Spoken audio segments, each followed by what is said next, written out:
Those of you that have heard me talk before know that I'm a big fan of saying we've got to think outside the box. We've got to stop working like biologists that just use PVC pipe, zip ties, and duct tape to solve all of our solutions, and really start thinking about solving solutions different ways and really thinking big. And that is not at all to say that a lot of the small community-driven efforts that we're doing here, individual reef restoration efforts, are not important. We have got to continue to do those things, because if we wait for all of these new things to come online, we're not going to have the biomass back left on those reefs to do it. We've got to be doing both, getting biomass out there right now, thinking big long-term to do that. However, thinking big as they're talking here, 36 million a year plus, that's a lot. There's a lot of people in this room who understand the problem, and this still makes them uncomfortable.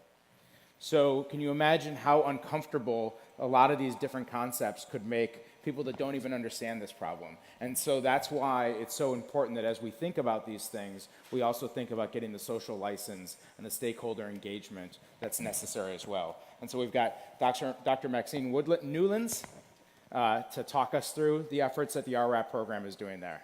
Thanks, Maxine.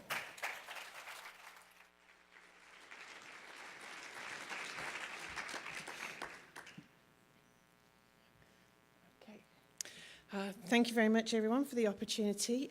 Also, unfortunately, Karen Vella couldn't be here today, so I'm part of the team, so I'm speaking on behalf of the team.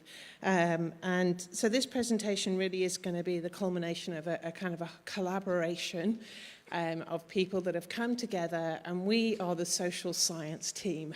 So Tom, earlier you mentioned that back in 2012 you were the restoration team put in one corner and ignored, and usually put at the end of the conference. The social scientists sometimes get that at conferences like this.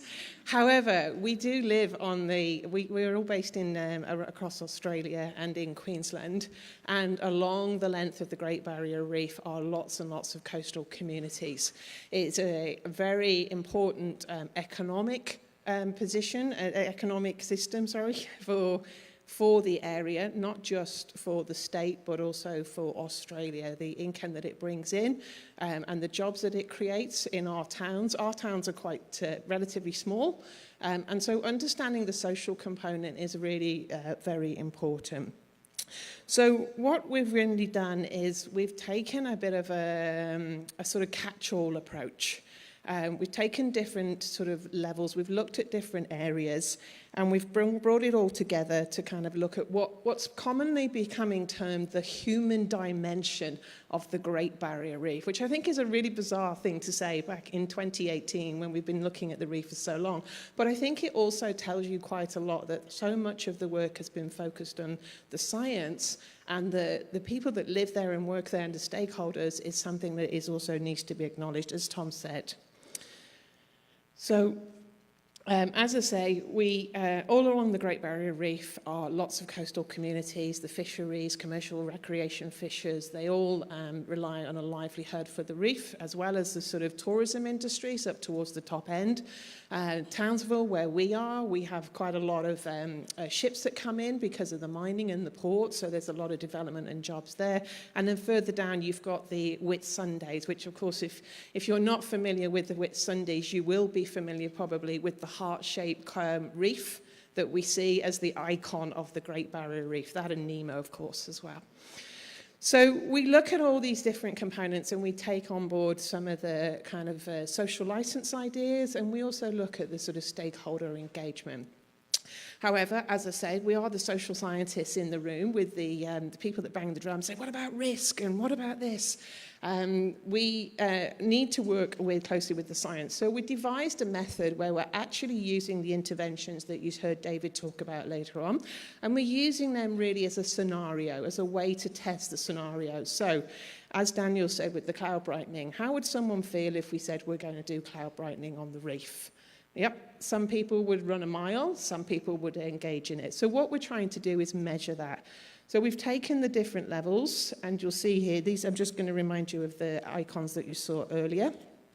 And we're particularly having a focus on the area around the kind of preventative. So moving away from the sort of the repair and focusing on the preventative area. So that will be things like shading, also looking at some of the genetically modified, because as also has been mentioned today, you know, things have happened. Species have been introduced into Australia, and we're aware of that. That's in the psyche of Australians. Also looking at the probiotics. And the last one, which is IVF, it's become very common, or it's becoming more popular, coral sex cells. It's become something that has tapped into the psyche, and I'll go through that later on. But it really is a sort of an interesting development. So our role, as I say, is to try and identify these drivers, is to try and look at what is the key sentiment of the stakeholders within the reef restoration. So the data's been gathered through 4 sources. We did a survey. We looked at secondary surveys, but we also designed our own survey. We also did a social media data scrape. So we took a lot, and I'll explain all these in detail in a second. We did the normal desktop literature review, and we did 25 interviews with stakeholders. So we're talking about managers and fisheries and local government. So quite high level, peak bodies. We're not at the stage here at the moment where we want to go and talk to the scary general public. But there is also some data already out there around general public through what CSIRO's work and CellTemp. And actually, that's really important, that data, because what that data tells us is that 80% of Australians identify with the Great Barrier Reef. And over 60% of Australians see the decline of the health as a kind of metaphor for the decline of society. And this all sits within the kind of politics of climate change. So we're not just talking about an ecosystem here. We're talking about how people see themselves, how they see their own identity. And so when you're proposing something like the Reef Restoration and Adaptation Programme, it's really important to have that in mind and to make sure that you manage that we manage the risks. So, as I say, looking at the balance, looking at all the kind of other components, the explicit risks, we're all aware climate change dominates our politics, it dominates the discussions, and it dominates the stakeholders we work with. So what we've done is we've kind of identified a sort of, this isn't a binary position, I hasten to add, it's a seesaw effect. We know something has to be done, but we also know that it's a very valuable, both, you know, mentally and economically. So the reef gives jobs, but it's also part of the psyche. And it's not just part of the Australian psyche, it's part of our psyche, you know. Australians are very protective. It makes me smile when I go, when you talk to people, because they're like, it's our reef. And it's like, well, it's kind of the world's reef, but, you know, it's our reef, and it's okay. But it's interesting, it's all part of that identity. So it really is about trying to manage that risk, but also taking on board the sort of understanding of the value and the way in which kind of, whether it's economic, socio-economic, but also acknowledging that there are threats to the reef. And so anything that's an active restoration of damaged reefs, it needs strategies, it needs ways in which for the reef to adapt, and it needs ways for the people that work and live around those reefs to always adapt. The reef, the Great Barrier Reef, is a multi-use, multi-jurisdictional. You know, I'm also part of the regulatory side of the RAP project, and it's just a minefield. And it's also kind of valued. So what somebody values as a fisherman is going to be very different to someone that values the reef, that maybe goes there once a year on holiday and has done for the last 20 years. And in fact, it's people like that that we really need to be cautious of, because they will be the ones that are seeing the decline. They're seeing it on a kind of annual basis more than a sort of slow decline. So making the balance means that we have to identify risk. And there are a lot of risks. And this one, I'm talking about risks, I mean social risks. This is, in this context, I'm focusing on social risks. So we're looking at things like perceived and real. So in my previous life, I used to be a journalist. Sorry, it's like a swear word. But perceived and real risk is really important, the fear, the unknown. And this has become very prominent through our findings and through our studies. If people don't know about something, then they automatically think it may not be the right thing to do. So perceived and real risks are around, and the reason I say about journalism is because media bias is influencing this. Also things like climate skeptics, limited knowledge of the science, and just fear of the unknown. Other kind of components that we're aware of within risk are also a risk to livelihood. Well, what happens if you do an intervention or you do a restoration project and it affects the fishermen and it affects their livelihood? You've got to keep that in mind. Institutional and corporate, and also environmental. So what about irreversibility, monocultures, things like residues, long-term sort of levels, and also psychological and materials. So again, you know, we don't want to, if you value something, you don't want someone to come along and kind of challenge that. So that really kind of is where we're coming from.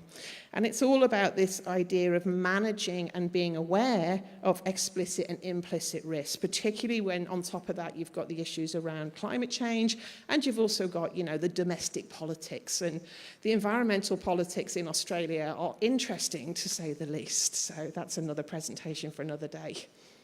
So how did we do it?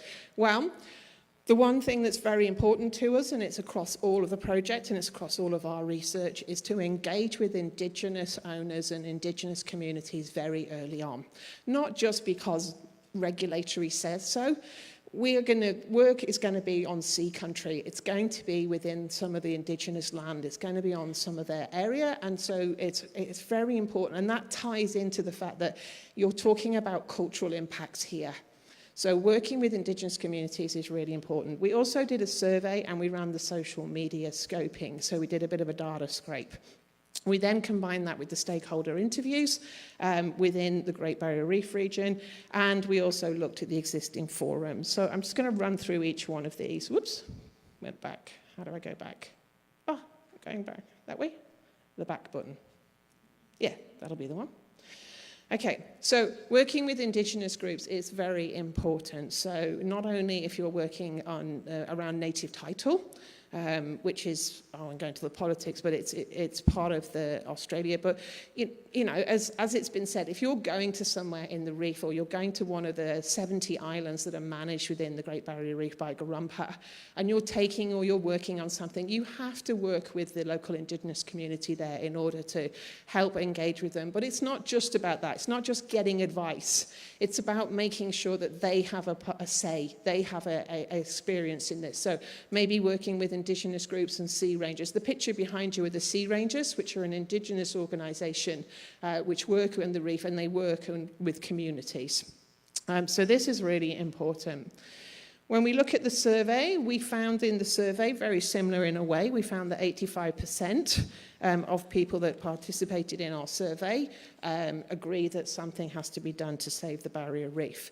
Both in the survey, actually I should say, both in the survey and in the social media, we took two separate samples. One sample was within the Great Barrier Reef region and one was outside of it. So from the survey perspective, we surveyed 3,000 people nationally, and we surveyed a 50-kilometre stretch within the Great Barrier Reef inside that zone. And in the social media data, we did a media scrape by setting up the longitude and latitude, so any tweets that were sent within that area with different hashtags, which I'll run through, and then those outside. But because it's Twitter, we couldn't really restrict it to Australia, so we just did a grab, and it's international. So these are the two different ways in which we're working on the data. 71%, as we know, support also large-scale regulation. I have to add a caveat to that, though. Of the people surveyed, there was a lot that weren't sure. It was back to that unknown knowns.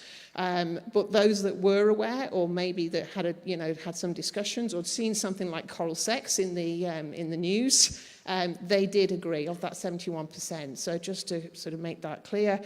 And actually, outside the Great Barrier Reef, the data shows that there is more support. So it's not, and that some of that comes internationally as well as sort of nationally. So, and that's not really that surprising. Possibly as well could be because restoration is new in Australia. You've heard this has only been going a year or so, and I think maybe some of the other smaller projects like Reef Ecologic, maybe a couple of years at the most. So these are it's all very new to everybody. Okay, So we also looked at the ways in which trust was run through the process, and we looked at the public acceptance and how that works. So just bear with me. I wore a dress, so I couldn't wear a clip-on mic. Because I've told everyone this, American Airlines lost my luggage, so I've had no luggage since Saturday. But apparently it's coming. Anyway.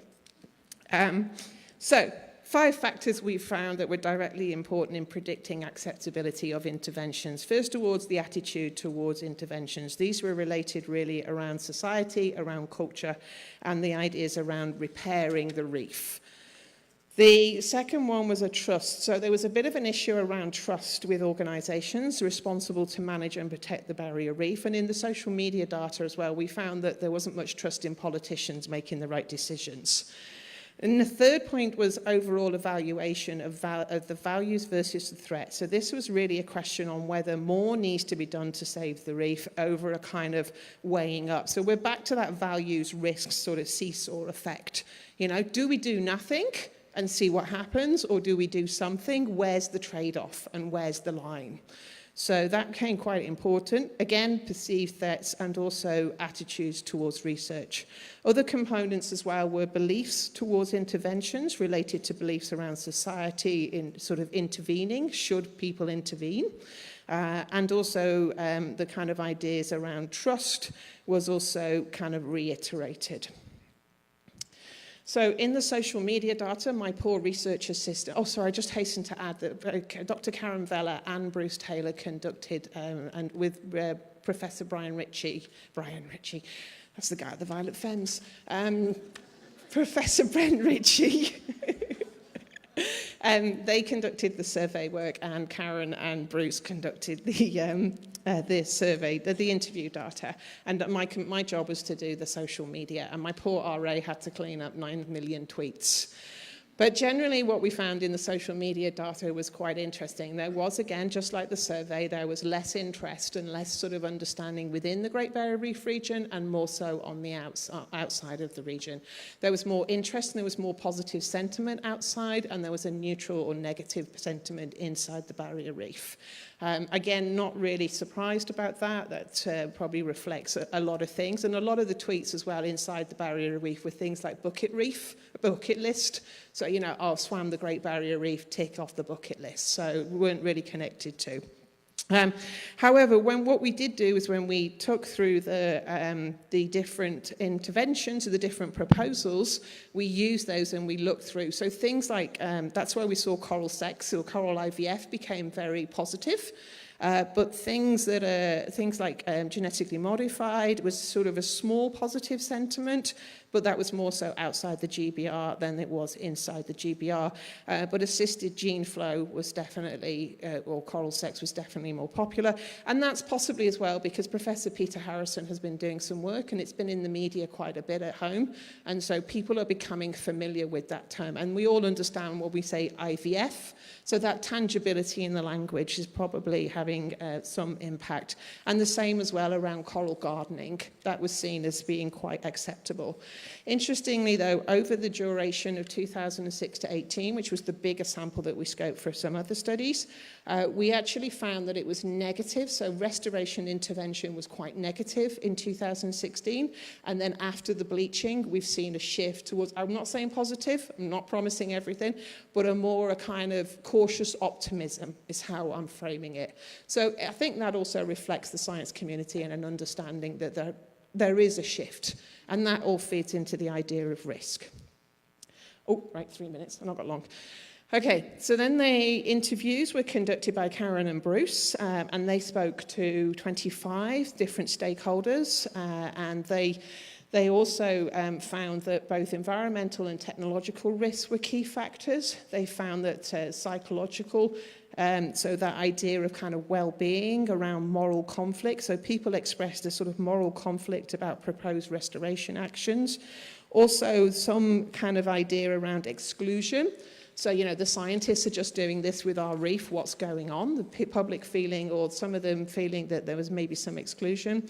A little degree of low observability, and also a kind of shift in, well, how is this going to impact on things like regulation and our personal jobs and our kind of the way that we work. So, but the key idea really was kind of trust and uncertainty.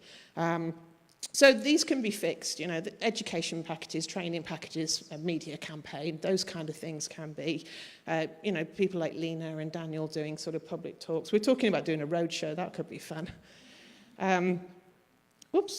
So, summarising of the kind of survey, interview and social media data, we find that trust is quite a key point. Risk is also in there. We also find that without new knowledge and the sort of new knowledge or lack of knowledge within the technologies in the intervention. So there's a need here for some kind of synthesis. There's a need in which there needs to be this sort of drawing together, a bit like we're doing here, talking about the different components. And also the science and stakeholders. So that is becoming quite prominent as well, and those two working together.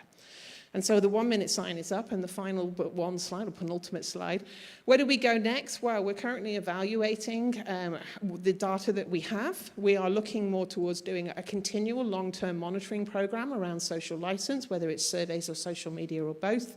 We're also going to start looking at things like citizen science, bringing the community on board, looking towards kind of giving ownership to the community as well as the stakeholders, and also looking at things like participatory technology and restoration. And so finally, I just end on this slide. I'd say this is not an acknowledgement slide. This is just to list all the people in the team in the social component. So it's a real range of people. And so we will take this forward, hopefully, funding permitting and all that. And we will come back and give you some updates, hopefully, next time. Thank you very much.